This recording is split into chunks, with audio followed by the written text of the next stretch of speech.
is Onya Samu. This is weekly Pan-African news presented to you by the New Mexico chapter of the All-African People's Revolutionary Party. The All-African People's Revolutionary Party, or the A-APRP, is a revolutionary Pan-African socialist political party that was founded 52 years ago by Kwame Nkrumah. If you don't know the name Kwame Nkrumah, you should. He's a hero of the African Revolution. He called for the formation of the A-APRP in the Handbook of Revolutionary Warfare.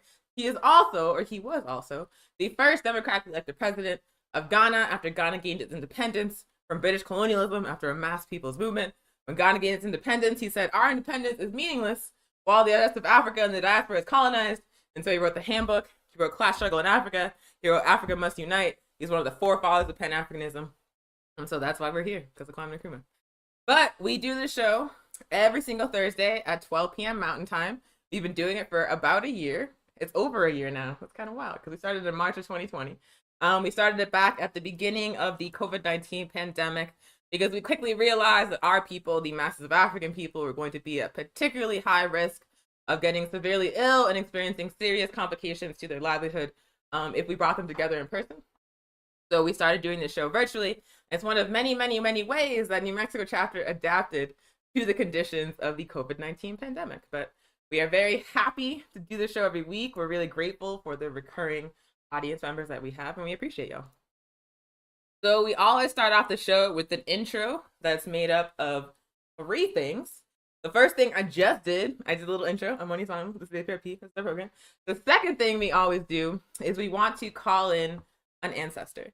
And the reason why we do that is because we understand as revolutionary African people that we are part of a continuum of struggle that began centuries ago, that began the very first moment, very first European colonizers set foot on the shores of Africa looking to loot, steal, and enslave and rape.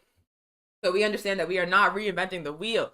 We are building upon a struggle that has existed for centuries, which means our ancestors laid the groundwork for us to do this work today. Our ancestors made it possible for us to be here, period, point blank. So we would be remiss if we did not celebrate them in the platforms that we have, if we did not tell the truth about revolutionary African ancestors, because we know this capitalist imperialist system is not going to. So that is why we call in an ancestor. And the ancestor we would like to call in today is a revolutionary African woman. The whole show is going to be about revolutionary African women. But the sister that we're calling in today is Hosina Machel, who is a member of the MPLA. Today, we honor the revolutionary militant Hosina Uthiba Machel. She was part of the leadership of Frelimo, not MPLA, Frelimo, the Frente de Liberación de Mozambique, or the Mozambique Liberation Front. And she was instrumental in the fight against colonialism and the struggle for national independence from Portugal. There were thousands, maybe millions of names of African women who have given their lives for the liberation of Africa. And today, more than ever, it is important to share their stories, to understand why it is the duty of women to fight on every front, and on every battlefield for our liberation, and more importantly, to complete the revolution. The ancestor we honor today is Hosina Machel. Long live the revolutionary spirit of our sister, Hosina Machel. So, that was the ancestor. I did it fast. I had a pre-prepared text that I read because we're trying to be more organized. The next thing that we always do in the intro, thing 3 of 3, is that we want to recognize that we are speaking to y'all from stolen land. I am speaking to y'all from occupied Tiwa territory. Spanish colonizers gave it the name Albuquerque. It was named after a raggedy-ass duke. But in reality, this land belongs to the Tiwa Nation. It will always belong to the Tiwa Nation. The Tiwa Nation is still here, and the Tiwa Nation is fighting to get their land back. Albuquerque, and indeed the entirety of the Western Hemisphere, quite a bit of Africa, occupied Palestine, occupied Australia, occupied Ireland, are all examples of lands that were stolen from indigenous peoples. And when we say land back, we are not speaking metaphorically. We are speaking literally when we say land back in the All-African People's Revolutionary Party. Land was taken in Africa, in Palestine, in Australia, in the United States, and throughout Central and South America. And land must be returned. So I'm speaking to y'all from occupied Tiwa territory. The Tiwa Nation will get their land back, just like Africans all over the world will get our land back in Africa. So that was the intro. 3 parts, all 3 done. Now we march to the next part of the show. We do this every single episode. We always have a component of political education. You're just straight up not going to find an A-APRP event, no matter where it's held in the world, no matter who is holding it, without some component of political education, We are a propaganda party. We are seeking to raise the consciousness of the masses of our people. And political education is how we do that. Political education is how we share the correct history of the African liberation struggle. Political education is how we develop our critical thinking skills and our ability to struggle collectively. Political education is essential to any revolutionary movement. You point blank cannot have a revolution that's going to win without systematic, organized political education for everybody to develop them into revolutionaries. Also, someone's telling me the broadcast is interrupted.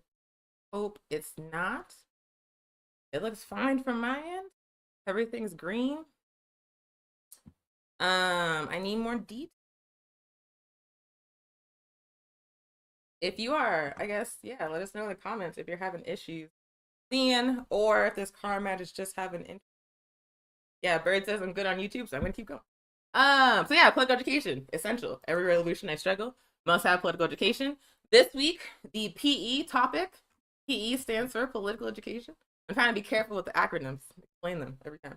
But this week's political education topic is women and the African liberation struggle, women and the African liberation struggle. Obviously a subject that is very dear to my heart as a revolutionary African woman who is a member of a Pan-African political party. But also a subject that is foundational to understanding how the struggle for African liberation will be won and how African revolution will be raised. I'm going to open this conversation with a quote from Sékou Touré, who was the president of Guinea after Guinea gained independence from France. Sékou Touré says, "The freedom and development of the African women are indispensable to the freedom and emancipation of the African people.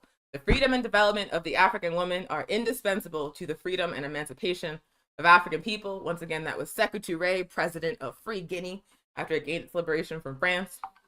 Also one of the ideological forefathers of the All-African People's Revolutionary Party.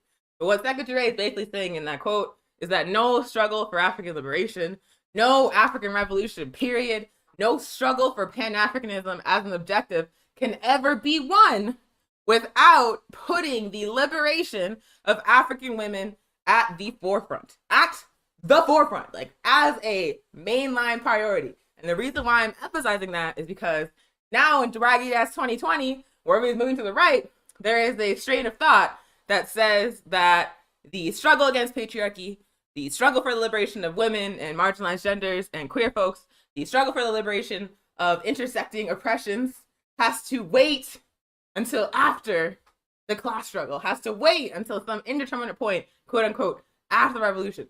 I have heard that so many times that we can't focus on patriarchy, we can't focus on gender oppression, we can't focus on intersecting oppression, because we have to focus on like the so-called main struggle, the struggle against class, the struggle for national liberation.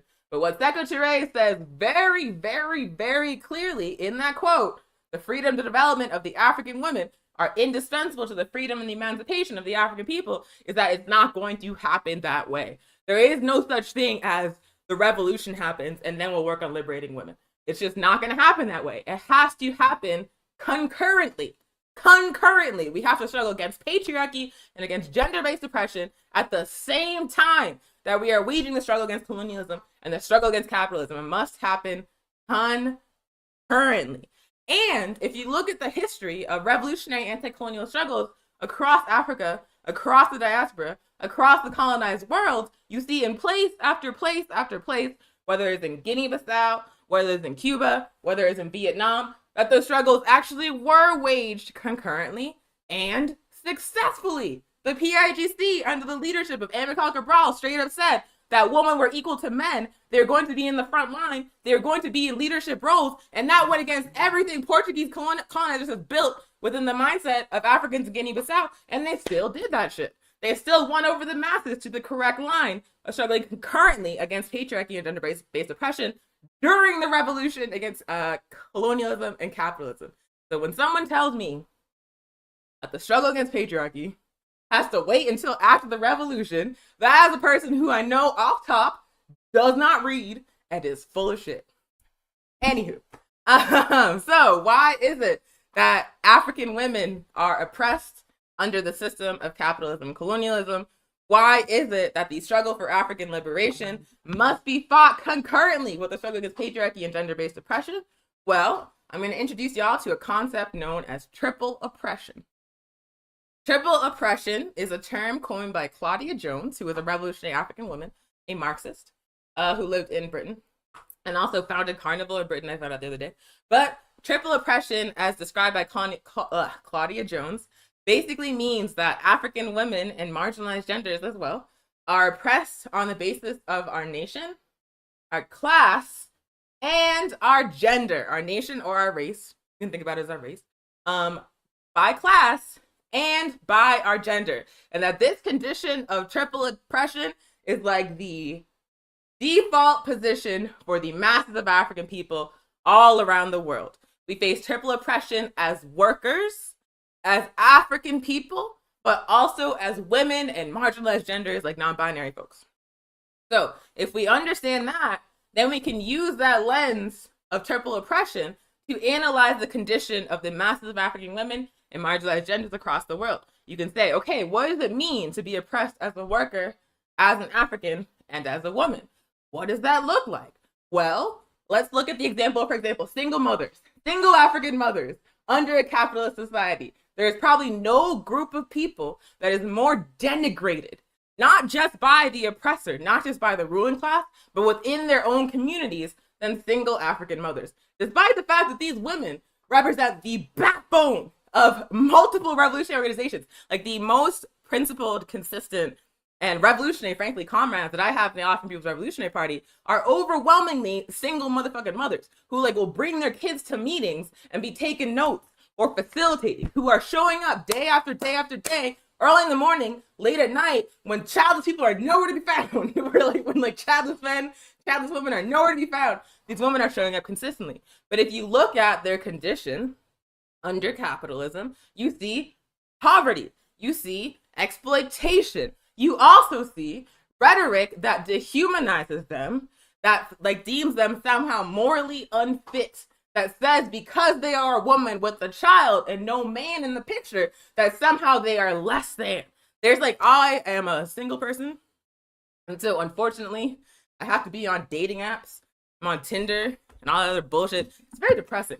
But the reason why it's depressing is because like so often you will find these like random fuck shit dudes who will have in their profile like some like little dig at single mothers. I was like swiping, and it's like, dude, I don't know, he's just like a regular ass dude, worked at a retail store, like nothing like, you know, I'm not trying to shit on him for working at a retail store, but dude, you're not like a catch. So he was like, he was like normal profile, and then at the end, he was like, you're not a catch.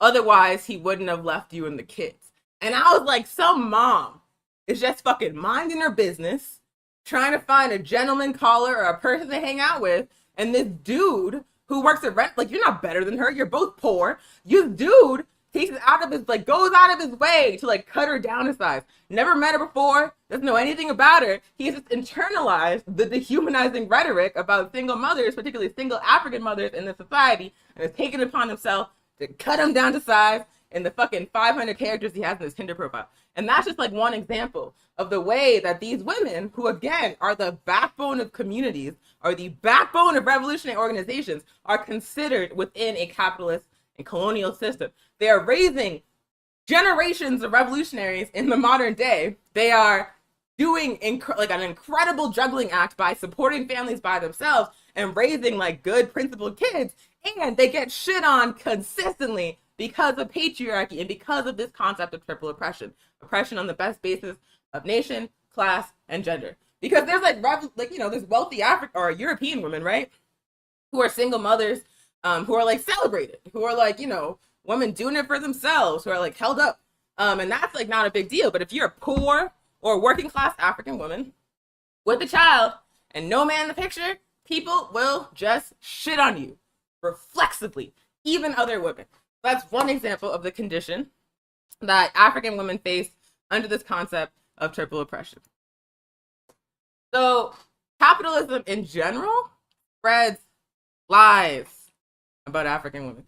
Point blank lies are spread about African women under the system of capitalism. I gave one example, which is like the objective reality of single African mothers being revolutionaries, being backbones of the community, compared with the way they're discussed. But there are so many other stereotypes and projections and characterizations of African women within a capitalist society, such as the idea that we are either extremely angry and manly and uncontrollable, or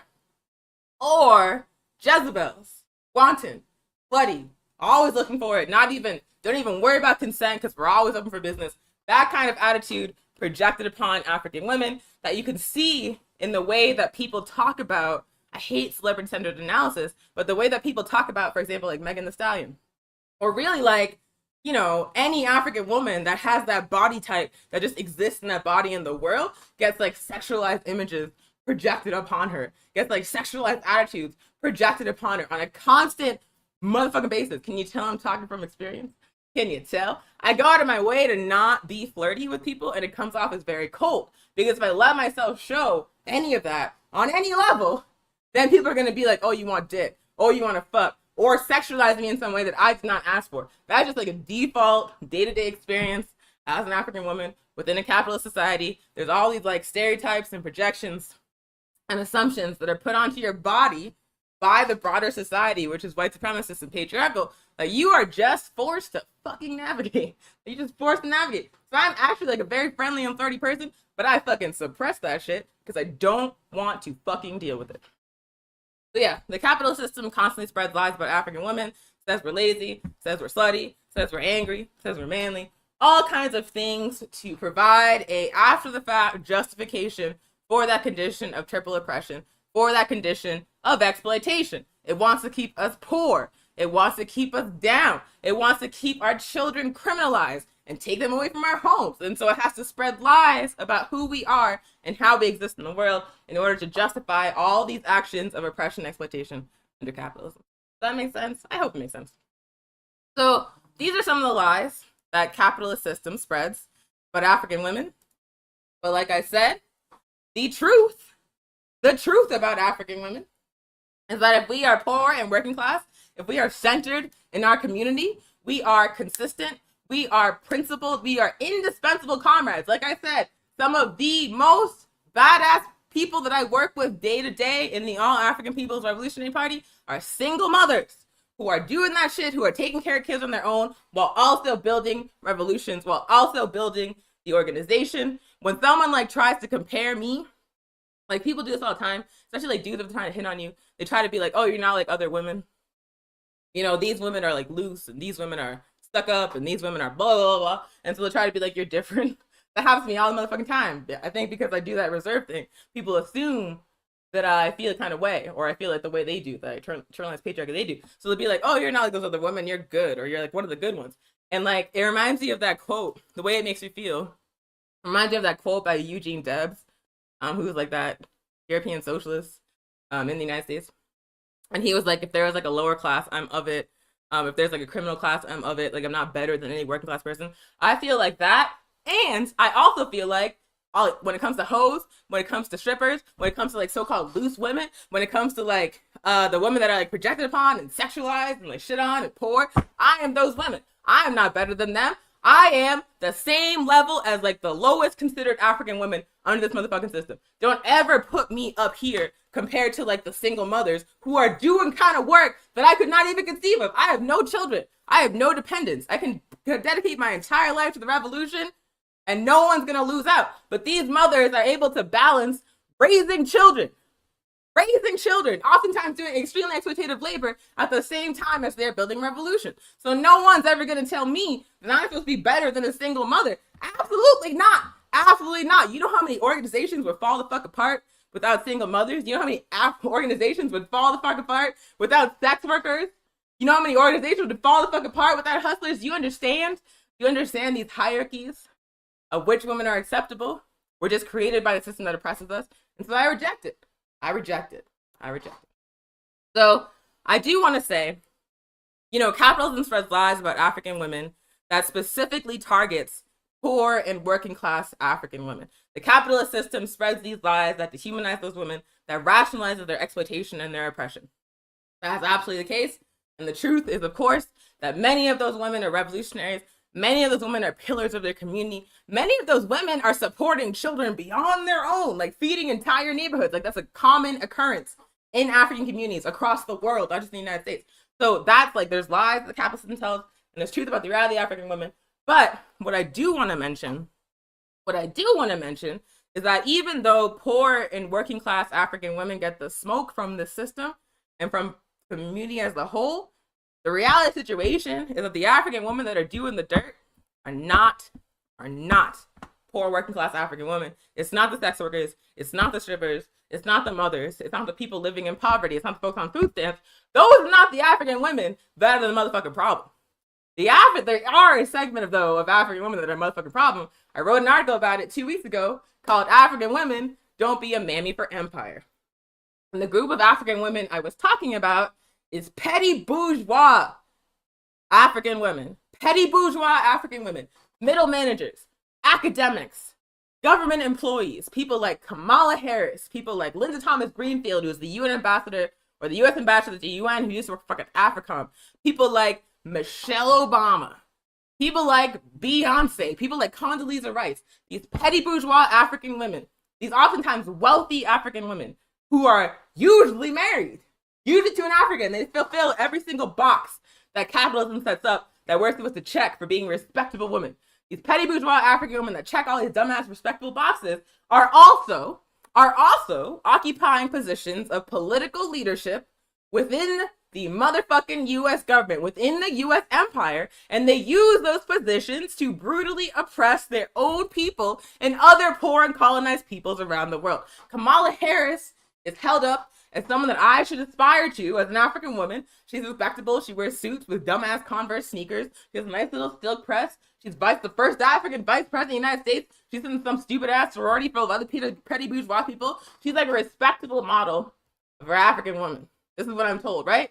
But Kamala Harris, the reason she got to where she is she worked as a motherfucking pig. She worked as an attorney general and a district attorney in the state of California. And in that position, she laughed about jailing single African mothers, poor and working class African mothers who are trying to get their kids to school. She criminalized sex workers. She put trans African women, poor trans African women sex workers in men's prisons. This respectable, petty bourgeois African woman who has this position of leadership, who I'm supposed to look up to, is shitting all over the masses of her people domestically and now in the capacity of vice president on a global fucking scale. So there are African women that are in fact a problem. But it's not the hoes, it's not the single mothers, it's not the poor ones, it's the fucking petty bourgeois African women that are selling us out. And calling it girl power, calling it feminism. That shit pisses me off. I wrote a whole article about it because it makes me so angry. It makes me so, Stacey Abrams, someone said in the chat, it makes me so angry that poor and working class African women get all the fucking smoke for random people, including other poor people, but these petty bourgeois, bougie ass African sellout women are fucking occupying positions where they are hurting thousands of people, and I'm supposed to be like, that's what I should be? No, like, the sex worker is not the problem. Kamala Harris is the problem. Stacey Abrams is the problem. Condoleezza Rice, Michelle Obama, Linda Thomas Greenfield, all these motherfucking petty bourgeois African women that are willing mouthpieces for the white supremacist ass Democratic Party. They are the fucking problem. They should be getting the smoke. Instead, the poorest, most exploited segments of African women get the fucking smoke, get judged, get shit on by everybody, including their own communities, while these women get away with murder. Literally. So I don't want to pretend that simply on the basis of occupying the identity of African women, that people are automatically progressive, that people are automatically revolutionary. The question of gender, nation, but also class is primary, because a person is fully capable of being an African woman and being reactionary as fuck. You have to look at the class position and you have to see which class she aligns herself with, and that will tell you whether she's on the fuck shit or not. I want to celebrate poor working class African women. I want to celebrate revolutionary African women, but I do not want to essentialize the identity of African women to say that you are automatically progressive if you also are an African woman. No, we have to look at actions. We have to look at where people align themselves, and we have to look at class. So yeah, I've been watching that particular segment of person like increase in prominence. Like it started around like 2016 election with Hillary and all those motherfucking people lined up behind her. And then in this last election when Kamala was running and Elizabeth Warren was running, they lined up between the two of them, and I was like, they just like come out more and more. And then there was like that hashtag listen to black women, but it was like implied that it was like liberal petty bourgeois black women, because it's like revolutionary African women were like smash the United States. People were like, ooh, like it's too much. But they say listen to black women if they're saying vote for Democrats. They say listen to black women if they're gonna like weaponize their identity to get out of criticism, like Kamala Harris did. But it's not listen to black women if we're talking about socialism or Pan-Africanism or anti-colonialism. I just want to call that shit out because I see more and more people weaponizing the identity of African women and people weaponizing the concept of misogynoir to cover up for being straight up class traitors and mammies for empire. So I just want to briefly mention that. Yeah. But like I said, poor and working class African women, revolutionary African women have always been on the front lines, whether those front lines are in our communities day to day, or whether those front lines are building the African revolution in a context of the national liberation struggle. We also have to acknowledge and understand and internalize that smashing patriarchy and capitalism and also African women liberating ourselves is part of the struggle for African liberation and the struggle to win Pan-Africanism. There is no such thing as you're going to get free after the revolution. No, the revolution is going to be part, like getting us free is going to be part of the revolution. Liberating women, smashing patriarchy, liberating queer and trans people is part of the revolution. It must happen concurrently. We talked about how colonizers, when they came to Africa, used existing contradictions like class, like gender, like so on and so forth, ability to divide and conquer us. And so in order to overcome the tactics of divide and conquer, we must build principled unity among the masses of African people, which means addressing patriarchy, which means addressing gender-based oppression, which means addressing ableism, which means addressing all the isms these people use to divide and conquer. We're going to do it concurrently as we smash capitalism. Period, point blank. African women must destroy the myth that in order for the African man to be strong, we must be weak. So many people. That's the other thing I encounter on dating sites. Maybe I'll just talk about how depressing dating is as a revolutionary African woman. But yeah, the other thing that's like very common, besides just like randomly shitting on single mothers on dating profiles, is this concept of you just having to be submissive because you have a vagina, identify as a woman. People just expect I'm just gonna be submissive to like a random dude, and so they just put that up front. And I'm just like, I am not who you are looking for. Good luck on your journey. But like this idea that in order for us to truly be women, in order for us to truly like show up in our communities, we must submit to the whims of just, I guess, like any, like the closest man to us. I don't fucking know, dog. It's not my ministry. But within the context of a revolutionary struggle, we have to understand that we cannot have a massive portion of the population be weak for the benefit of another portion of the population. Women, kids, and marginalized genders do not have to submit themselves to men in the context of revolutionary struggle, or any context, to be honest with you. But there's like, capitalism, patriarchy, white supremacy spread this idea based on European constructions of what a woman is, that women must be submissive to men. And I'm saying within the context of revolution, no. Women and marginalized genders and kids must be equal to men. Period, point blank. The masses of African people, in order to win a revolutionary struggle, in order to win an anti-colonial struggle, we need to be strong as a unit. We need to be strong as a nation. Telling African women to step back is telling African people as a whole that we have to wait for our liberation, because we need everybody strong. We need everybody fighting. We need everybody on the front line. It's like all hands on deck kind of situation that we find ourselves in. So don't tell, 50% of the fucking population that's women or marginalized genders that we have to fall back for men's egos. That makes no motherfucking sense. If Amilcar Cabral had went to Guinea-Bissau and said, women, you can only raise babies, you can't fight on the front line, they would have lost that war against Portugal. He said, no, we need women leading. We need women military trained. We need women on the front lines. We need the entire population fighting for this one objective of liberation. So again, the idea that, half the African population must submit itself to the other half It's just not going to work in a revolutionary context, and I don't think it works in general. African people need to be strong to win the struggle for our liberation. The only way to deal with capitalism, the root of the lies that are spread about African women, particularly poor and working class African women, is through organizing the masses of African women and African people in general to destroy capitalism. We destroy the system that is creating those lies by organizing the masses of African people across genders for the objective of Pan-Africanism, which is one unified socialist Africa, and for the objective of liberation of our people and our lands. So within the All African People's Revolutionary Party, we of course have a women's wing, the All African Women's Revolutionary Union, the AAWRU. It was established for the purpose of recruiting African women to work for their people in the context of an organization fighting for their people. It was built specifically to develop the revolutionary capacity and the consciousness of African women within the All African People's Revolutionary Party. And now we're having really cool conversations within the A-APRP about what it means that there are Africans that are neither men or women, who are still oppressed on the basis of gender, who are still oppressed on the basis of patriarchy, who actually do also suffer under triple oppression like African women. So what does that mean? Where's the space for them? Can the union be the space for them? Cool conversations happening about that. But the African Women's Revolutionary Union was founded in the 80s. Like I said, it was created to develop African women into principled revolutionaries on the front line of the struggle for Pan-Africanism.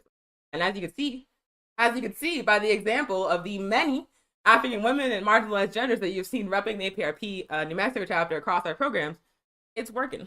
It's working. The AWRU turns women into bad bitches. And like I already said, that's like the highest compliment that I could particularly pay. So yeah, revolution requires the participation of every single African person.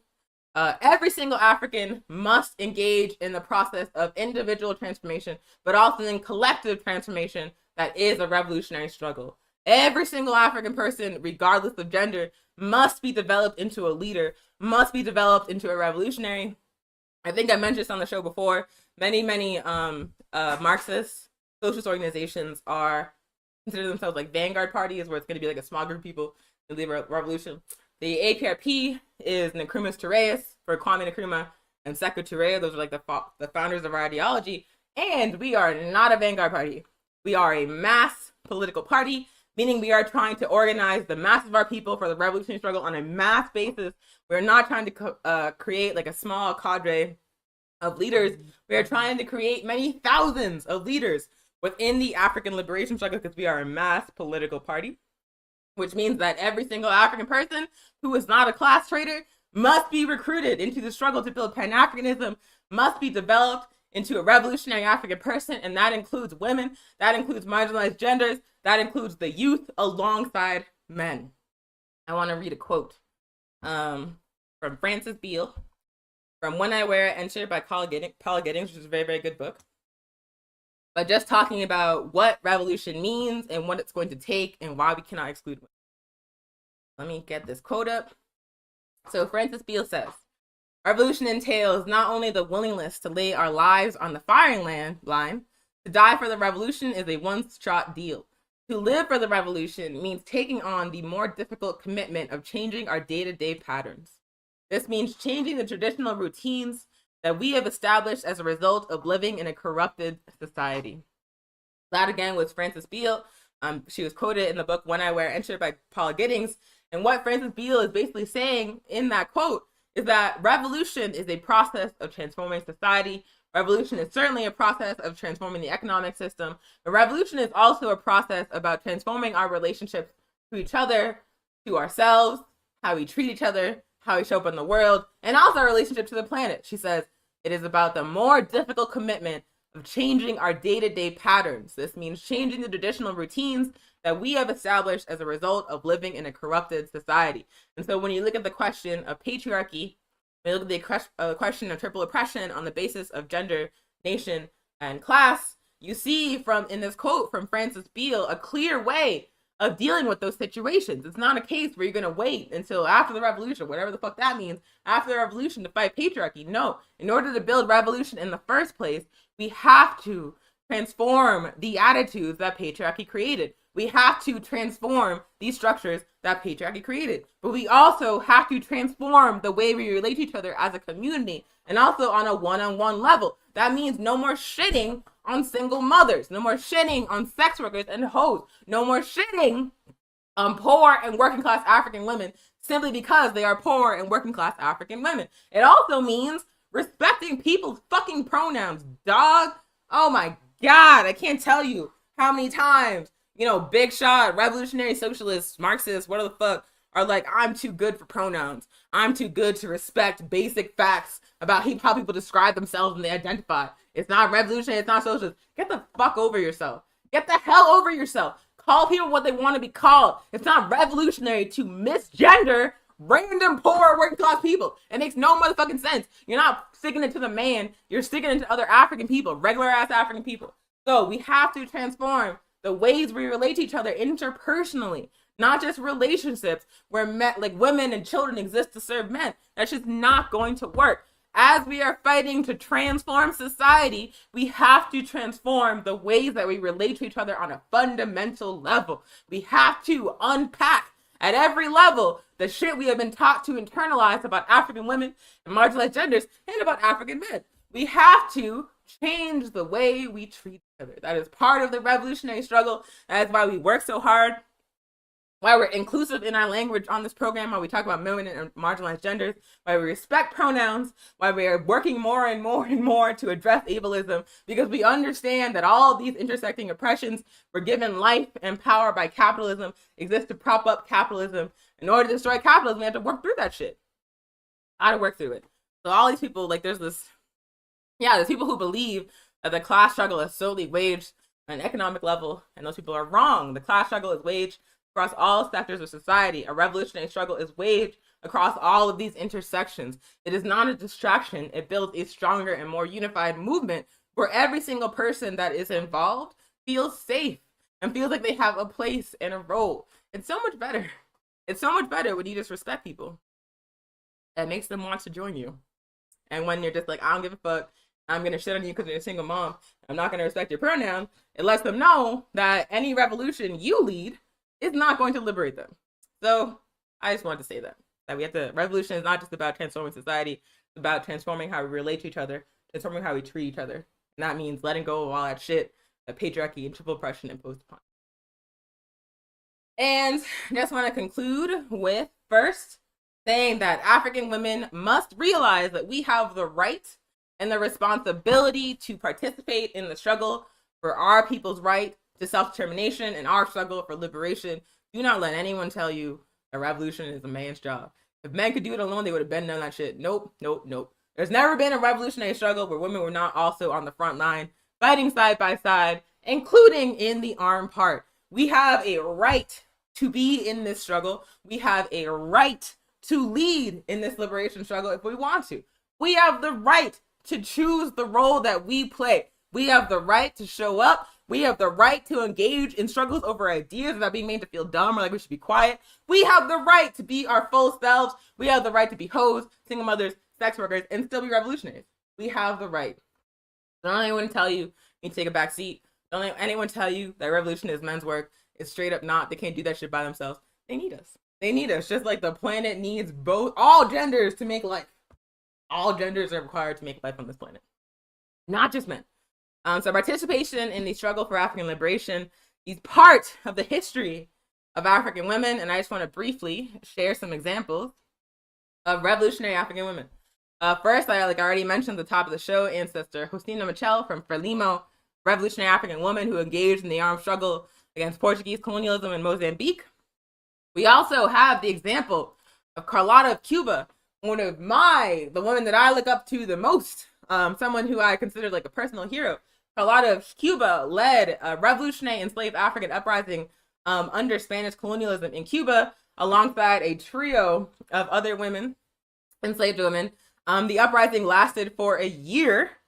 They struck terror into the hearts of those colonizers. They organized it using talking drums because they could communicate with African people using the drums, and the colonizers would not understand it. And so, yeah, she led an enslaved African uprising across Cuba that lasted a year before she was captured and killed.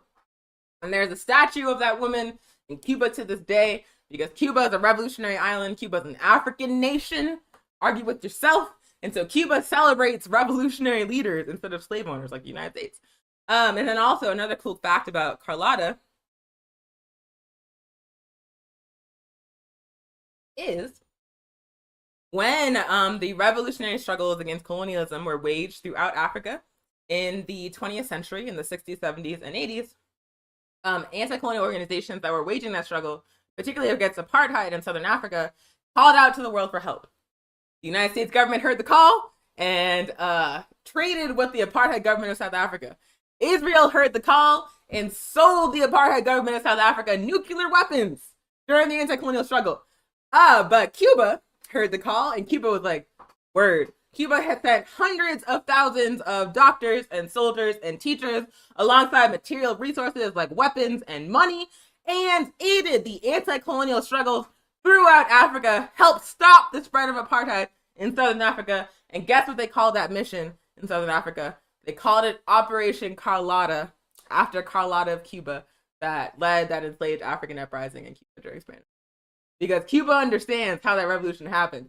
Cuba understands the role that revolutionary African women and African people played in its revolutionary struggle. And so Cuba was like, whenever Africa calls, we will answer. And that is true to this day, because Cuba is a revolutionary nation and Cuba is an African nation. And like I said, argue with yourself. Are you mad about that? I don't care, because I will always show up for Cuba the way Cuba showed up for Africa. Other examples of revolutionary African women, as previously discussed on the show, Mama Winnie Mandela, one of the only sellout members to survive non-sellout members of the ANC. Winnie Mandela continuously struggled as a member of the African National Congress against the oppressive system of apartheid under the European settler government of South Africa. In 1963, this woman suffered so much repression for fighting for her people, and she never backed down. In 1963, she was placed under a banning order for 5 years. She was banned from her own neighborhood by the apartheid government for 5 years. She was held again in prison in 1969 for 491 days, and after 5 months was charged on the Suppression of Communism Act, again by that apartheid government. She was then tried in 1970 with other members of the African National Congress and served 5 years under house arrest. In 1976, after her release from that detention, she stated, "We are gathered here not only to discuss common problems, but also to rediscover ourselves, our dignity, and to instill in ourselves self-reliance and self-respect." At the time, she was pregnant when she gave that statement in 1976, but she still participated in a massive women's anti-pass demonstration. So Winnie Mandela is someone who dedicated her life to the struggle against settler colonialism in South Africa and Tanzania, who dedicated her life to the liberation struggle of her people, and as a consequence suffered imprisonment, suffered torture, suffered separation from her husband and her children, suffered all kinds of demonization in the press, including in the United States, and she still refused to back down. She still aligned herself with the masses of poor and oppressed African people throughout the continent. The day she died, she showed up for us. No matter what kind of shit she got from the ruling class and from the colonizer, she showed up for us. So Winnie Mandela is absolutely an example of a revolutionary African woman. And lastly, Teodora Gomes, who was a leader of the PAIGC, who was on the front lines of the armed struggle against Portuguese colonialism in Guinea-Bissau, and who is now head of UDAMU, which is the women's wing of the PAIGC. Just a couple of examples of revolutionary African women who occupy positions of military leadership, who occupy positions of political leadership, who dedicated their lives to the liberation of their people, no matter what kind of consequences they faced. That was just 4. There are hundreds, if not thousands more. Thousands more who we don't even know most of their names, because that is how African women, that is who we are meant to be. That is the example that we should live up to. We should not seek to be a Kamala fucking Harris. We should not seek to be a Michelle Obama. Sometimes people are like, why should Michelle Obama get smoked for what Barack Obama did? Man, if you stayed married to a man who installed military bases across the African continent, who drone bomb wedding parties and markets, who killed people, dozens of people from the sky without due process, and then said he was good at it. If you can see a person who overthrew governments, turned Libya into a failed state, if you can see the person you're married to doing all of that shit and then still stay married to them, and on top of that, fucking do stump speeches for the Democratic Party, we're being like the nice auntie. Like, if you could do all that, then you are as big a sellout as he is. Like, you see that shit and you approve of it. And you build it up and you back it up. So fuck Michelle Obama. I don't want to be her. I want to be Carlotta. I want to be Winnie. I want to be Teodora Gomes. I want to be Mauna Coyote, one of the founders of the A-APRP. Kamala Harris, Michelle Obama, Condoleezza Rice, Thomas Greenfield. Who's that lady? Gary Washington, who's like a mouthpiece for the Democratic Party. These are not the revolutionary African women that I look up to. These are women that are a problem, who are going to have to choose a side when the revolution comes. And if they don't choose